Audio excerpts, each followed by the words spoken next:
They scoured frozen peaks, looted sacred tombs, and rewrote history with a shovel in one hand and a myth in the other. This isn't a movie plot, it's what the Nazis actually did. From the Andes to Antarctica, they chased ancient secrets they believed could reshape the future. Some expeditions were real, others were pure fantasy, but all were deadly serious. These are 25 ancient mysteries the Nazi regime desperately wanted to solve, because in their world, the past wasn't just prologue. It was ammunition, and the deeper they dug, the stranger it got. Before we dive headfirst into the ruins of Nazi myth-making, take a second to subscribe if you're into the strange, the buried, and the dangerously misunderstood. And let me know in the comments, where in the world are you tuning in from? And what time is it right now? Midnight? Sunrise? History doesn't sleep, and apparently, neither do we. 1. Tibet and the Aryan cradle. It began with a question no credible scientist was asking. What if the origins of the so-called Aryan race weren't European at all? What if they were tucked away in a snowbound pocket of mysticism, meditation, and mountain goats? Somewhere deep in Tibet, said the SS, the truth might lie hidden, if only someone pure enough, devoted enough, racially insightful enough, were willing to find it. So in 1938 they sent a team, officially a zoological expedition, unofficially an anthropological fantasy. The Schaefer mission was a showcase of ethnographic ambition laced with racial myth. They measured skulls. They filmed rituals. They tried to prove that Tibetans were living fossils, custodians of forgotten Aryan knowledge. One of them, Bruno Beger, even took molds of people's faces, because nothing says scientific enlightenment like cranial calipers at 17,000 feet. The fantasy? That hidden somewhere in the Himalayas near the mythic Shambhala or maybe a few valleys over was a lost Aryan sanctuary untouched by history. The reality? A handful of Germans awkwardly inserting themselves into local affairs, taking photos, collecting bones, and confusing indigenous spirituality for racial memory. Modern historians have scoured the archives. No secret race was uncovered. No ancient homeland confirmed. But what the Nazis did find was something arguably more dangerous. A myth that didn't need truth to survive. Only imagination, ideology, and just enough exoticism to sell it back home. Which raises an uncomfortable question. If you can project a master race onto the mountains of Tibet, what's stopping you from finding its sacred sorcerers in the forests of Finland? 2. Karelia and pagan sorcerers. Finland is cold, remote, and full of things Nazis loved. Snow, stoicism, and stories that go back further than anyone can prove. Which is exactly why Himmler and the Ahnenerbe fixated on the Kalevala, the Finnish national epic, as a sacred survival text. A window into the prehistoric, pre-Christian, conveniently pre-modern soul of a people not yet tainted by Latin, Jews, or liberal democracy. They didn't just read it. They sent a whole SS-sponsored expedition to record it, live, on wax cylinders, with trembling microphones pointed at elderly bards and self-proclaimed witches. Imagine it. Elite racial theorists huddled in peasant huts, nodding gravely as ancient men chanted about bear gods and underworld rivers. These weren't just songs, the Nazis believed. They were runes, codes, echoes of an original, undiluted Nordic truth. In their interpretation, these sorcerers weren't quaint villagers, but Aryan shamans, tragic remnants of a pagan tradition that had narrowly survived the Christian tide. Every chant was a relic, every rune a weapon. And it's here that the pattern begins. Not just seeking evidence, but inventing it by staring hard enough at whatever didn't fit the conventional record. They weren't archaeologists. They were racial ventriloquists.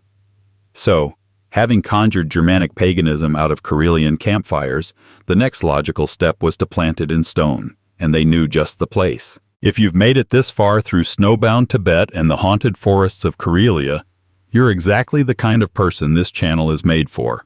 So hit that subscribe button. It helps keep the strange stories coming. And while you're here, drop a comment. Where are you watching from, and what time is it on your end? Always curious who's wandering the past with us, and when. 3.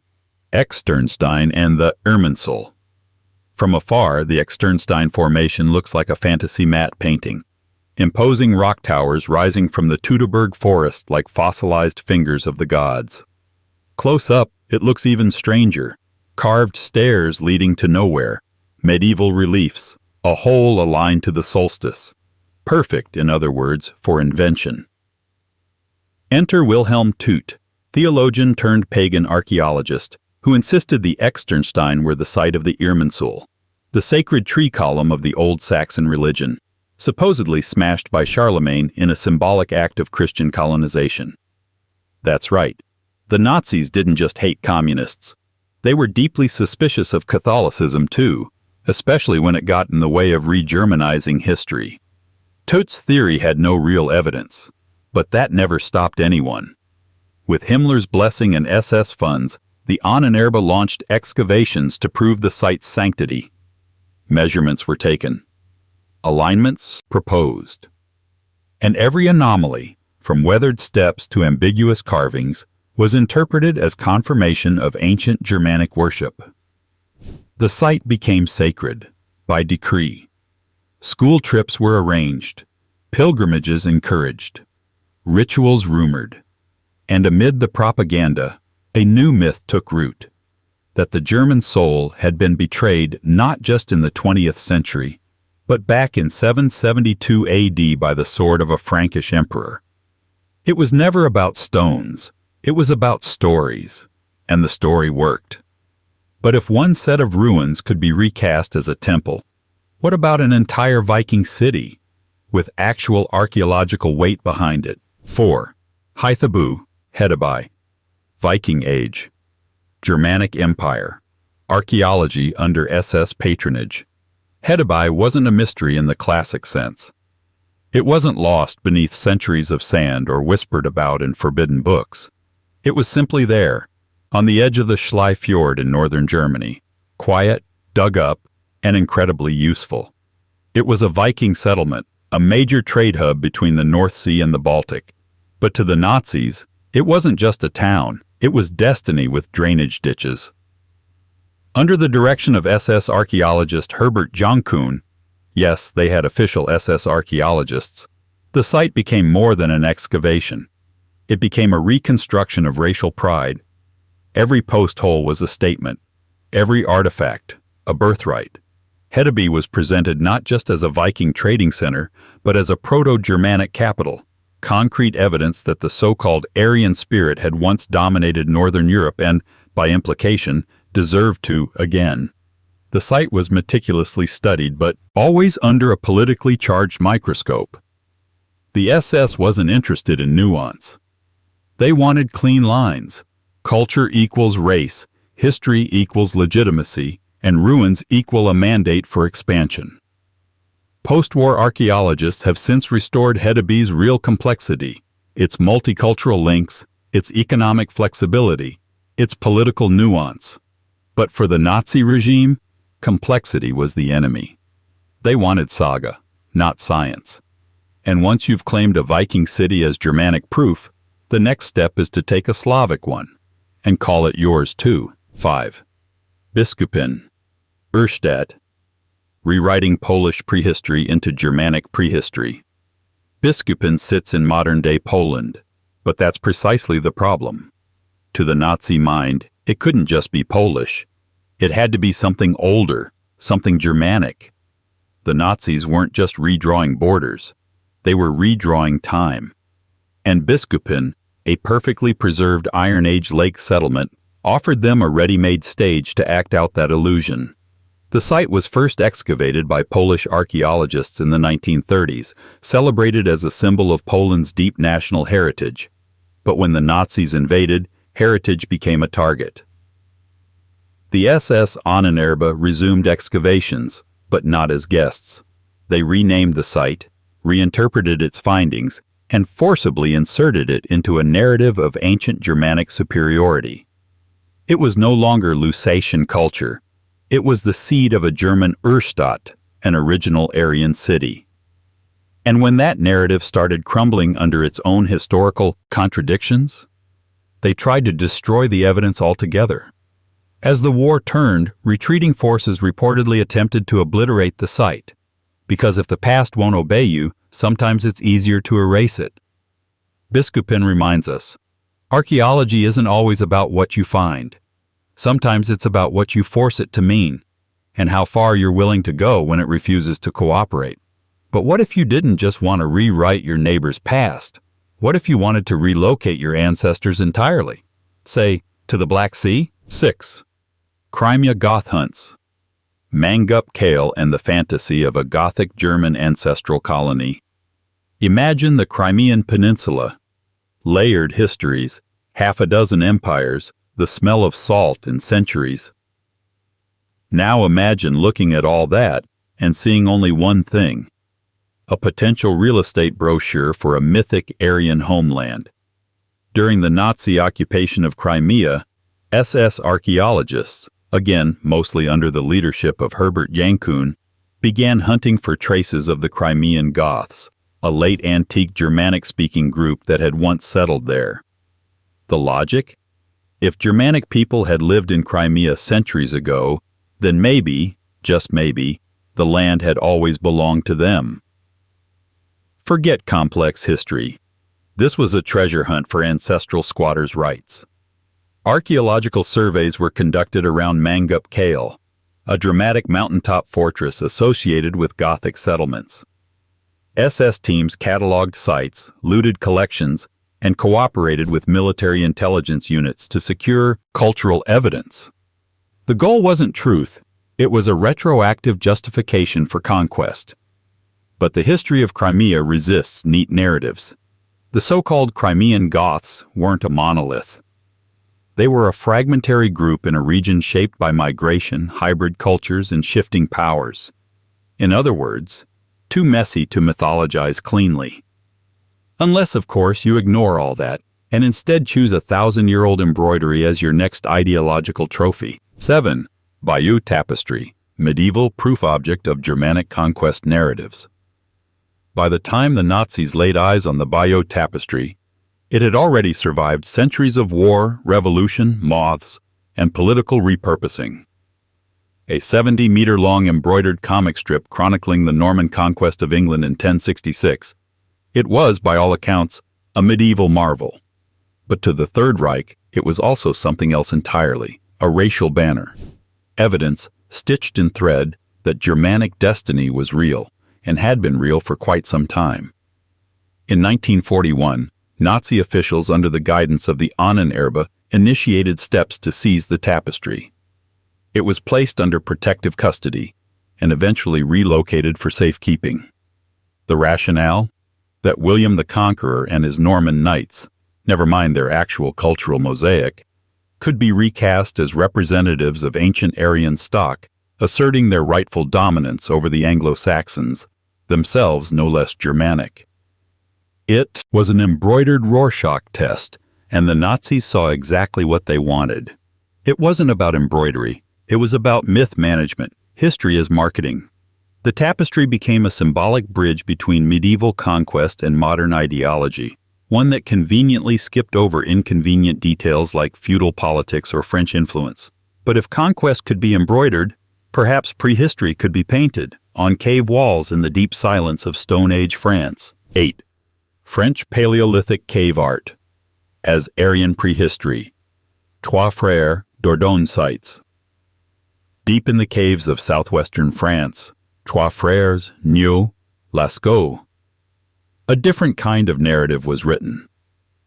Not in words, not in weapons, but in charcoal and ochre. Paleolithic cave art, older than agriculture, older than cities, older than the idea of history itself. Mysterious figures, half animal, half human, dancing in flickering torchlight across time. The oldest form of storytelling we know. To normal archaeologists, these were priceless insights into early human cognition. to the Nazi-aligned scholars poking around under Ahnenerbe auspices, they were something else entirely. Racial memory. Artifacts of Aryan genius from the dawn of man. SS-backed researchers traveled to France, peering into the caves with eyes not trained on anthropology, but on myth. They interpreted the murals as coded rituals from an original European culture, one that unsurprisingly aligned with Nazi racial fantasies. The shamanistic figures were proto-Aryan priests. The animals, symbols of primordial power, domesticated by racial will. Modern science sees these works as shared human heritage, non-racial, non-political, and still full of interpretive mystery. But for the Nazis, ambiguity was unacceptable. The past needed to obey, and when paintings weren't quite enough, they turned to bones, or rather, tools that shouldn't have existed, in caves closer to home. 9. Mauern caves.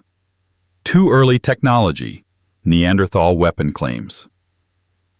The Mauern caves in southern Germany don't look like much, just a fold in the limestone, a natural shelter long abandoned by time. But beneath the dirt, archaeologists uncovered stone tools and prehistoric remains dating back tens of thousands of years. Normal enough in a region steeped in Paleolithic history, until the SS got involved. With Ahnenerbe backing, the Mauern site became a stage for one of the more audacious claims in Nazi pseudoscience, that these tools represented an impossibly advanced technology, far earlier than mainstream archaeologists would accept. Neanderthals, the narrative suggested, might not have been the brutish cousins of modern humans, but rather early Aryans. Inventive, organized, superior.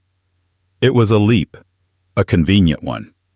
Because if you could shift the timeline of technological development, you could shift the origin point of civilization and claim it for your race. Museums were encouraged to display the Mauern finds as ancestral relics. Public lectures reframed evolutionary theory into nationalist propaganda. The Stone Age was being scrubbed and redrawn, one flint blade at a time. Of course, none of it held up under scientific scrutiny, but the pattern was set. Dig up mystery, overwrite meaning, declare victory, and sometimes you didn't even need bones or cities, just a rock face covered in symbols no one could read. 10. Bohuslan petroglyphs, Sweden, as a primeval Aryan script. On the bare granite cliffs of western Sweden, ancient hands carved strange figures, ships, circles, spirals, warriors, Bronze Age petroglyphs. No one knows quite what they meant. Were they ritual symbols, calendars, memories? The ambiguity is part of the magic. But to the Ahnenerbe, ambiguity was an opportunity.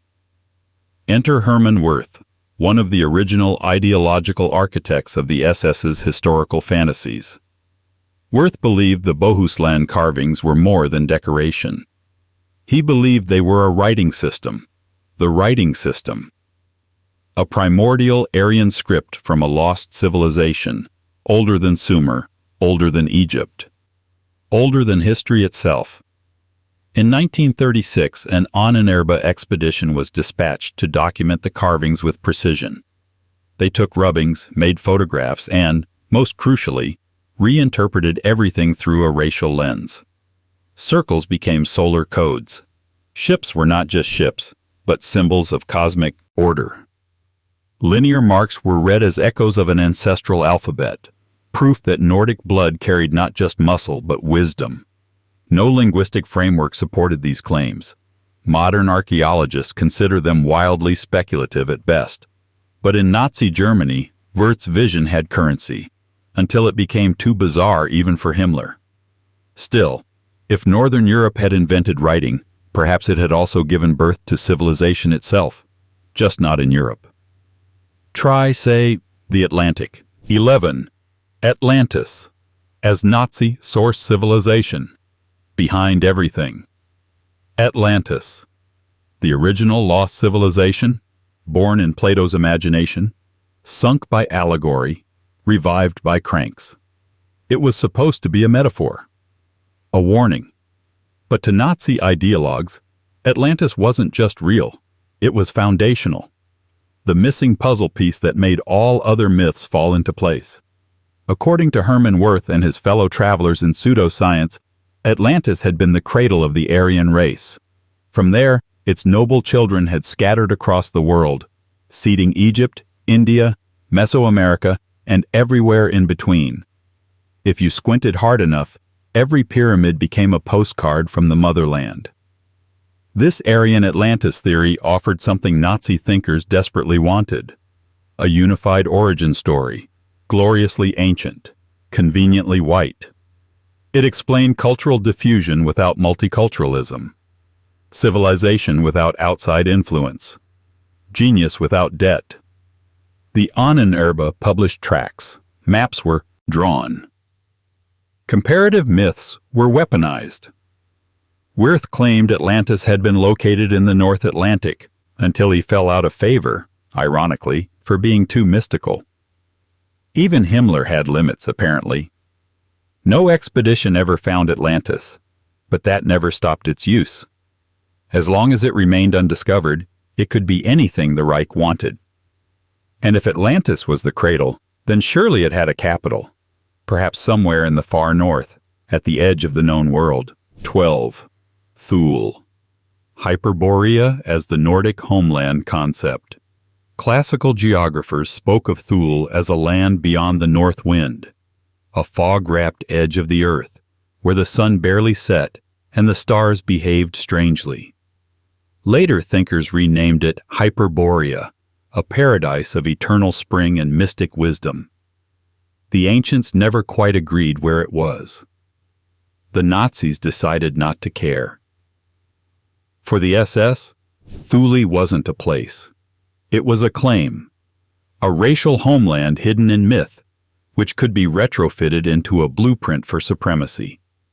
Somewhere up there, maybe Iceland, maybe Greenland, maybe just north of your comfort zone, lay the origin of the Nordic race.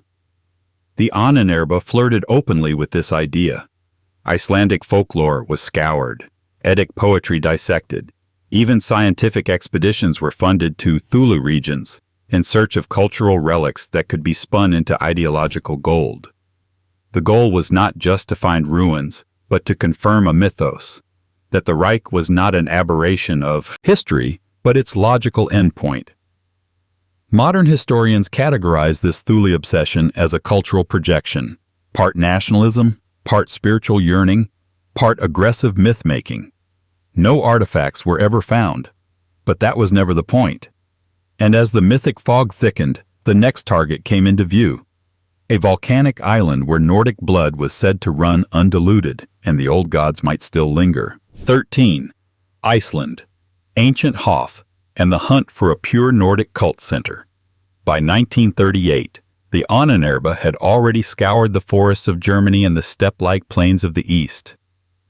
But for those steeped in myth, there was still one untouched frontier: Iceland.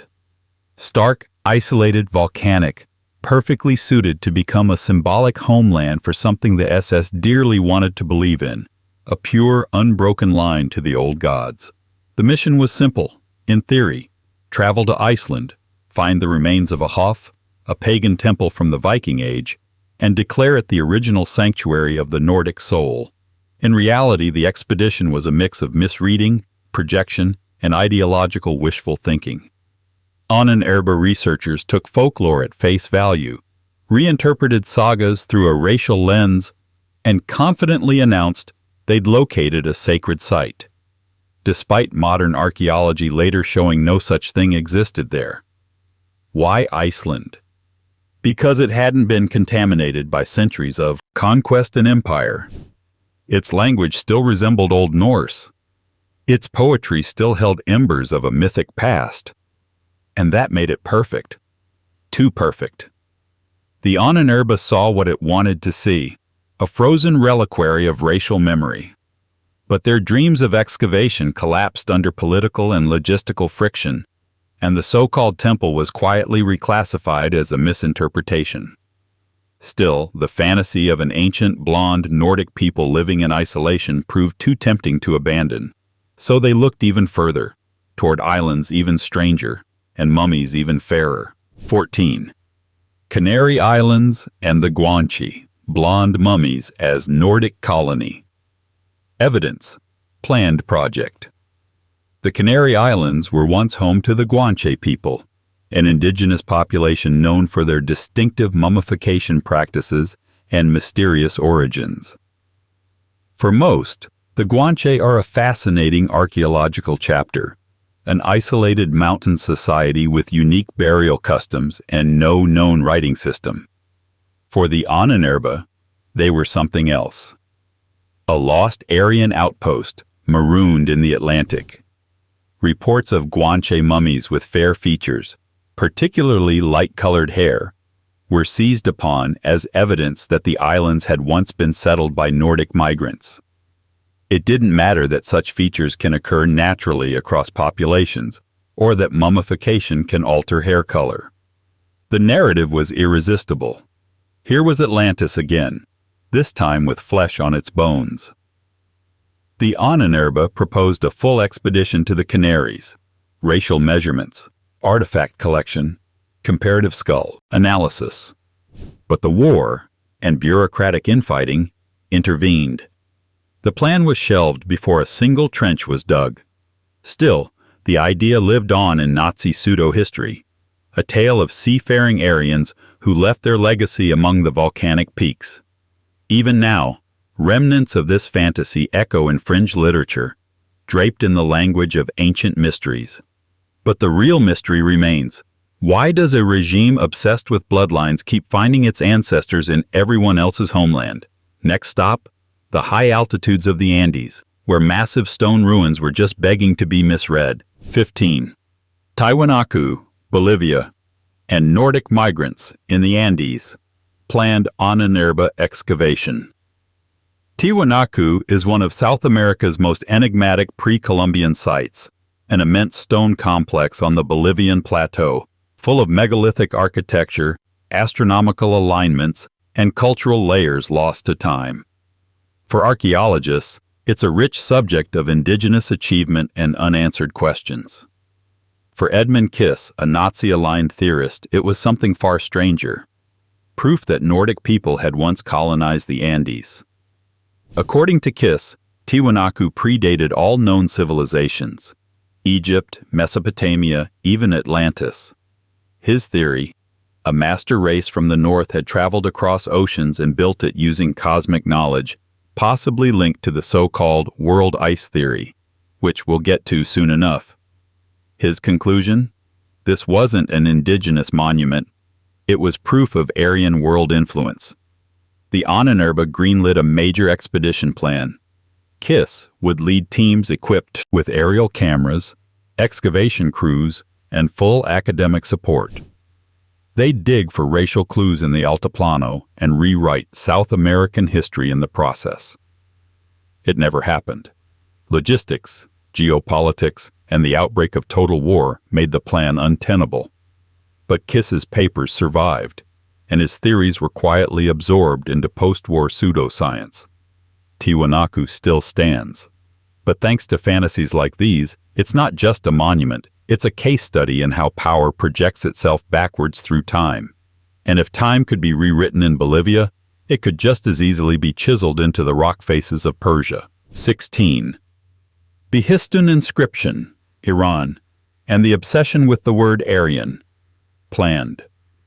Towering over the ancient road that once connected Babylon to Ecbatana, the Behistun inscription is sometimes called the Rosetta Stone of the East. Carved into a sheer cliff in what is now western Iran, it records the victories of Darius the Great in 3 languages and scripts: Old Persian, Elamite, and Babylonian. For philologists, it's a key to deciphering cuneiform. For the Ahnenerbe, it was a golden ticket. Not to understanding language, but to claiming identity. At the heart of the text lies a single term, Arya. In its original Old Persian usage, it meant something like noble, or of good lineage, a descriptor of cultural or political status. But to Nazi ideologues like Walter Wüst, it meant something far more seductive: racial proof. They believed that ancient Persia had once been ruled by an ethnically pure Aryan elite, a racial aristocracy from which modern Germans were the rightful heirs. So they made plans. An ambitious technical expedition was proposed, complete with balloon-mounted cameras to photograph the cliff face, not to translate it but to possess it, visually, ideologically, symbolically. The war intervened, the balloons never launched, the cliff remained unmoved, but the obsession didn't fade. The word Aryan had already become unmoored from its ancient meanings, drifting into propaganda. If Persia could be rebranded as a racial precursor, then medieval castles could be rebranded as temples. Which brings us, with a kind of grim inevitability, to Wewelsburg. 17. Wewelsburg, constructing a sacred SS center out of medieval architecture.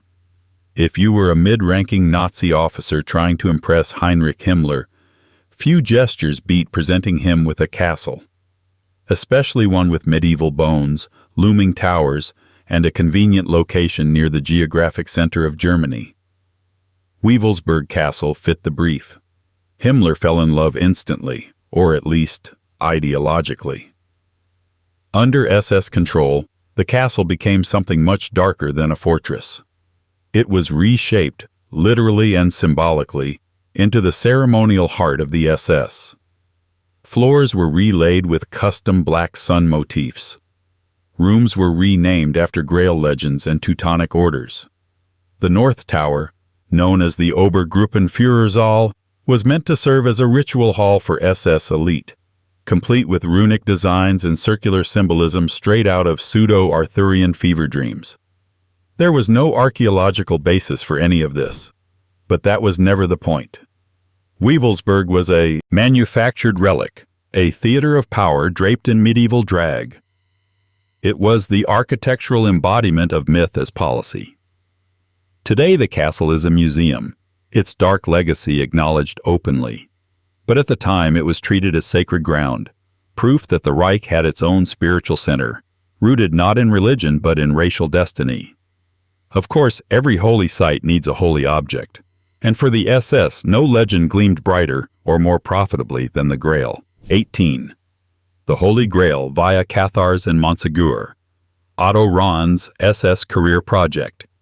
Some chase legends, others recruit them. Otto Rahn, a literary historian with a flair for the dramatic, did both. He was obsessed with the Cathars, the medieval Christian heretics who were wiped out in the Albigensian Crusade, and with the idea that they had been secret keepers of the Holy Grail. His writings blurred history, myth, and wishful thinking into a single narrative, which is exactly why Himmler hired him. The SS needed symbols, not just flags and runes, but sacred relics, anchors for their invented tradition. Rahn's theories, linking Grail romances, Cathar mysticism, and hidden relics in the French Pyrenees, offered the perfect mix of medieval legitimacy and mystical allure. He was sent on research missions, published books under SS sponsorship, and became a minor celebrity within Nazi occult circles. Of course, no Grail was ever found. The mountain fort of Montsegur didn't give up any secrets. But that hardly mattered. The story was what counted. The idea that the SS had access to knowledge the rest of the world had forgotten. Or worse, deliberately buried. Rahn's career would later end in disgrace, and post-war mythologies would inflate his tale into pulp adventure. But at its core, his mission reveals a simple truth. When you can't find power, invent it. And when myth isn't enough, symbols will do, especially if they've already been enshrined in gold, iron, and ceremony. 19. Imperial regalia and the Holy Lance. Real Nazi transfer, mystical claims mostly later. Among the many items hoarded and mythologized during the Nazi regime, few shine with more symbolic intensity than the imperial regalia of the Holy Roman Empire. Crowns, scepters, orbs, and most fatefully, the Holy Lance. Also known as the Spear of Destiny, It was said to have pierced the side of Christ. Later legends claimed it gave divine authority to any ruler who held it. Naturally, Hitler wanted it. In 1938, following the annexation of Austria, the regalia were transferred from Vienna to Nuremberg under orders from Hitler himself. Officially, it was a gesture of heritage consolidation, a return of imperial symbols to the heart of the Reich. Unofficially, it was something far more theatrical, the reinvestment of Nazi power with medieval sacred legitimacy. The Ahnenerbe and SS didn't just store the lance. They treated it as a relic of destiny. Public exhibitions framed it as evidence of continuity between the Holy Roman Empire and the Third Reich. Post-war fringe theories went even further, spinning tales of Hitler drawing power from the lance, of mystical control over history hanging on a forged iron tip. The real story is simpler and sadder. Objects like the lance weren't worshipped. They were repurposed, used as props in a regime that dressed its ideology in stolen robes. But why stop at stolen crowns when you could rewrite the cosmos itself? 20. World Ice Theory, Weltlehre, as ancient cataclysm key. If Atlantis was Nazi pseudoscience's founding myth, then world ice theory was its cosmology. According to this bizarre and unfalsifiable model, the universe was shaped not by stars or gravity, but by giant blocks of cosmic ice. Earth had repeatedly collided with frozen moons, triggering cataclysms that rebooted civilization over and over. Earthquakes, floods, polar shifts, all explained by celestial snowballs. This theory, or more accurately fever dream, was developed by Hans Horbiger and seized upon by Nazi ideologues for a simple reason. It wasn't Jewish science. That is, it wasn't based on general relativity or thermodynamics or the decadent academic consensus of the early 20th century. It was alternative, mythic, and conveniently Aryan. Hitler reportedly approved of it. Himmler embraced it with enthusiasm. It found its way into fringe publications and even some military lectures, and through the lens of world ice theory, other Nazi projects, from Atlantis to Tiwanaku, were reinterpreted as relics of pre-cataclysmic Aryan supercivilizations. Today, it's a textbook example of ideological pseudoscience, unverifiable, circular, and resistant to critique. But at the time, it offered a thrilling escape from intellectual accountability. Because if the laws of physics could be rewritten, then so could prehistory, especially when you had stone monuments to rebrand. 21. Megalithic tombs and megalith builders as a racial storyline. Germany and occupied Europe. Stone circles, dolmens, long barrows. Megalithic tombs scatter the European landscape like cryptic messages from a civilization no one remembers. For most archaeologists, they're the handiwork of Neolithic farming cultures, evidence of communal life, ritual, and astronomical curiosity. For the SS Ahnenerbe, they were Aryan calling cards, proof that prehistoric Europe had once belonged exclusively to the Nordic race. The logic was simple and circular. These monuments were grand, therefore they must have been built by great people. Therefore those people must have been ancestral Germans. Anything that didn't fit, local variation, trade routes, non-Germanic artifacts, was filtered out or buried, sometimes literally. Under the Nazi regime, excavations were carried out not just in Germany, but across occupied territories, from France to Denmark to the Balkans. Competing agencies like the Ahnenerbe and Amt Rosenberg sometimes clashed over interpretations. But the outcome was always the same: reframe local heritage as a chapter in the pan-Germanic epic. Even the dead were measured, skulls catalogued, bones classified, as if ancestry could be reduced to caliper math. These were not excavations. They were acts of narrative conquest. And while stone monuments offered gravitas, what the SS really wanted was a language, a sacred code of the ancestors, written in ancient strokes. 22. Runic lost knowledge and SS rune mysticism, Willigut and SS symbolism. The swastika wasn't the only ancient symbol the Nazis tried to resurrect. They wanted a full spiritual script, an alphabet with bloodlines. Enter the runes. Angular, archaic letters carved into stones, weapons, and amulets across early medieval northern Europe. To historians, they're the written form of Germanic languages. To the SS, they were spells, fragments of forgotten science, or worse, suppressed truth. At the heart of this reimagining was Karl Maria Willigut, an aging mystic and self-declared heir to a secret runic lineage. Himmler believed in him, more than in most of his generals. Willigut claimed to possess ancestral memories stretching back millennia, offering Himmler a mythology of ancient Germanic wisdom where runes held cosmic power. Under his influence, SS regalia adopted stylized runes as insignia. The double sig rune became the SS logo.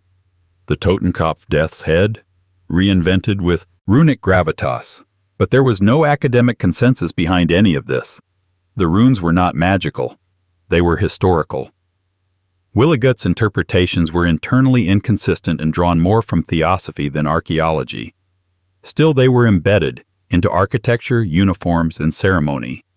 Because for the SS, aesthetics weren't decoration. They were ideology carved into stone. And sometimes that ideology reached deep into the legal records of European history, where witches once burned, and a lost religion could be imagined from ashes. 23. Hexenkartothek, Himmler's Witch Archive. Witch trials as a suppressed Germanic religion.